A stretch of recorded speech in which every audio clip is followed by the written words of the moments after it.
At 3 a.m., unable to sleep after endless tossing in bed, I stepped out onto the balcony of our living room to smoke a cigarette. The dead of night meant every window in the building opposite was pitch black, except for one unit directly facing mine, where the lights blazed unnaturally bright. Through the glass, a man and a woman stood locked in a tense standoff, their faint, shrill voices drifting across like echoes of a heated dispute. Moments later, the argument escalated into violence, and before long, the man hoisted the woman high into the air and hurled her through the open window. She plummeted with a blood-curdling scream, her long hair whipping wildly in the wind, followed by a sickening thud. Frozen in terror, I scrambled onto the railing and peered down. There she lay on the cold concrete below, a grotesque sight with her head split open like a shattered melon.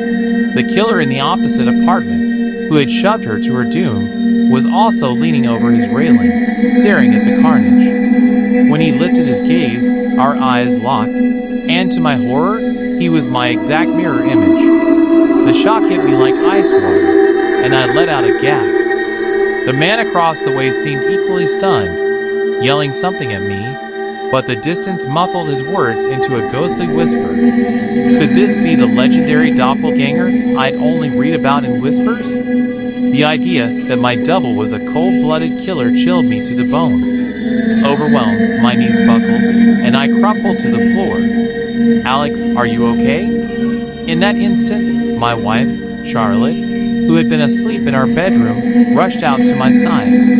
A guy in the building across just flung a woman out his window. She's dead down there. Oh my God, really? Charlotte gasped, hurrying to the balcony to look.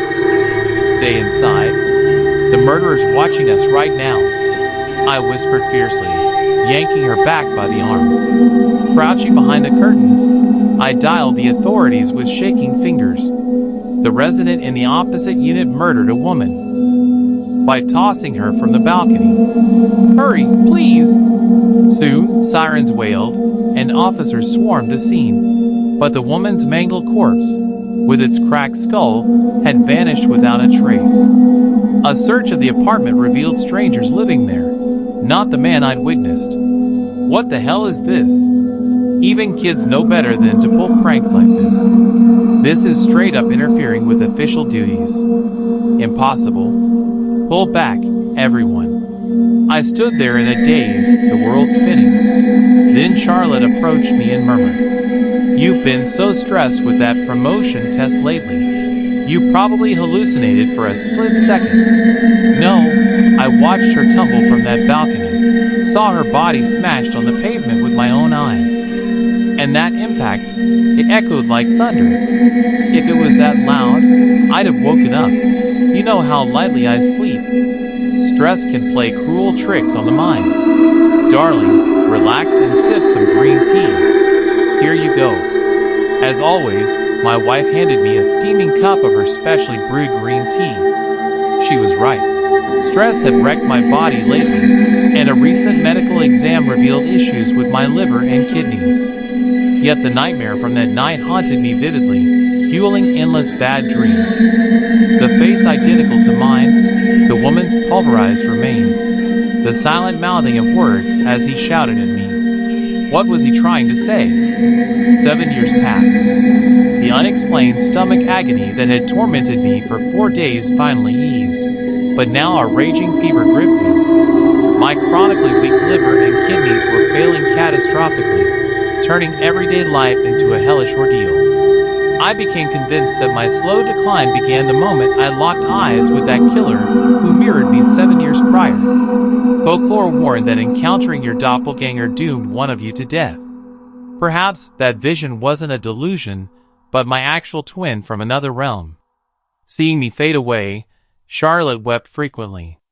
She refused to surrender, dragging me to her hospital workplace, where she served as a nurse for exhaustive tests, but the root cause remained a mystery. If I perished, poor Charlotte would face the world alone. Her striking eyes, silky hair, soothing tone, even the comforting warmth of her daily green tea The thought of leaving her soon tore at my soul. I'd recently left my job. Illness made work impossible. Now Charlotte supported us, extending her shifts for extra pay.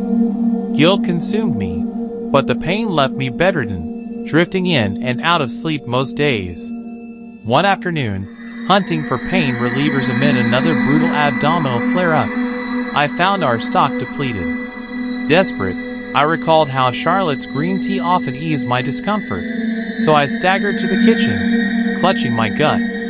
Unfamiliar with the layout from years of overwork, I rummaged endlessly for the tea bags. Finally spotting a packet tucked in a cupboard's shadowy corner, I steeped it in hot water and took a sip, only to recoil in shock. This tasted nothing like the brew I'd grown accustomed to. Assuming it was a different blend, I scoured further and unearthed a bottle of car antifreeze concealed behind stacks of junk. Why hide antifreeze in the kitchen? It wasn't the brand from my garage. This was alien to me. A flash of memory hit Charlotte's odd panic days ago, ushering me out of the kitchen abruptly. No, it couldn't be. A wave of dread washed over me, prickling my skin. With unsteady hands, I dripped a bit of the antifreeze into my fresh tea and tasted it cautiously. To my utter horror, it matched the flavor of Charlotte's daily offerings exactly. I sought treatment at a different clinic, avoiding her hospital. The physician examined me in alarm, revealing that ethylene glycol, a key component in antifreeze, had ravaged my liver, kidneys, and nervous system. After prolonged exposure, recovery was impossible. This bombshell never surfaced in 7 years of checkups at Charlotte's facility. They'd always claimed the cause was elusive. How could they miss it after? Full exams? Thorough testing should uncover it. But I don't get it. Instinct screamed that Charlotte and her doctor colleague were in cahoots. That night, as usual after her late shift, Charlotte brought me green tea in the bedroom, urging me to drink it soon. Once she departed, I flushed it down the bathroom sink. Confirming she was in the dressing room with the door shut, I tiptoed close and pressed my ear against it. Inside, Charlotte murmured softly into her phone. "He'll be gone in 2 or 3 months tops, right? I've loaded up on life insurance for him. It'll pay out big. Thanks for your patience, love. Meet you at work tomorrow." Stifling a gasp, I clamped a hand over my mouth and fled back to bed. All this time, my wasting away wasn't some doppelganger's hex. It was Charlotte's doing. I lay feigning sleep. When Charlotte, prepped for bed, entered, she tinkered with the cup on the nightstand, verifying if I consumed it. Soon, her breathing grew heavy as she dozed off beside me. Her presence sent shivers down my spine, keeping me wide awake. Report her immediately, or gather proof first? After agonizing, I picked the dumbest option, confronting Charlotte directly about her motive to end me. Only hearing it from the lips of the woman I adored could make this nightmare real.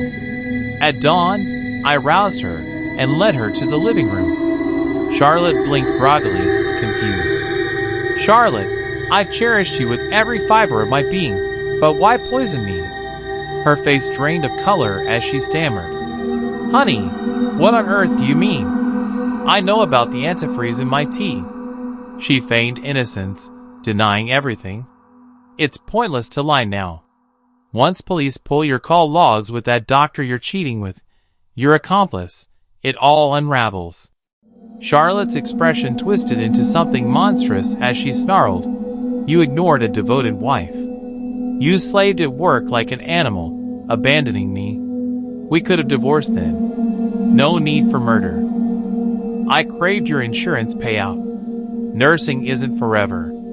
You monster? Alex, your end is near. You'll despise me, but see it as payback for your neglect. Forgive, and let the survivors thrive. If you ever cared, grant me that much, won't you?" What? Fury boiled over. I lunged, seizing her neck and throttling her. She retaliated with a sharp slap. Reason snapped. I lifted her bodily, charged to the open balcony door and flung her over the edge.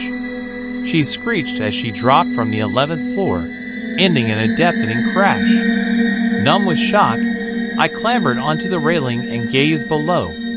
She was gone, her head crushed on the unforgiving concrete. In that moment, the truth dawned. The killer on the balcony 7 years ago wasn't a doppelganger. It was a premonition of myself, here and now. With reddened eyes, I lifted my head and stared across. At a man on the opposite balcony, our gazes meeting. It was me, from 7 years past. I bellowed with desperate force, "Kill Charlotte!" But my cry faded into the void, unheard. The younger me recoiled in my face, collapsing in fright. Powerless, I watched from afar as Charlotte emerged from their room to aid him. Don't forget to like, subscribe, and hit that bell icon so you never miss a twist. Stay tuned to Reddit Tales Times for your daily dose of drama, laughs, and unbelievable stories.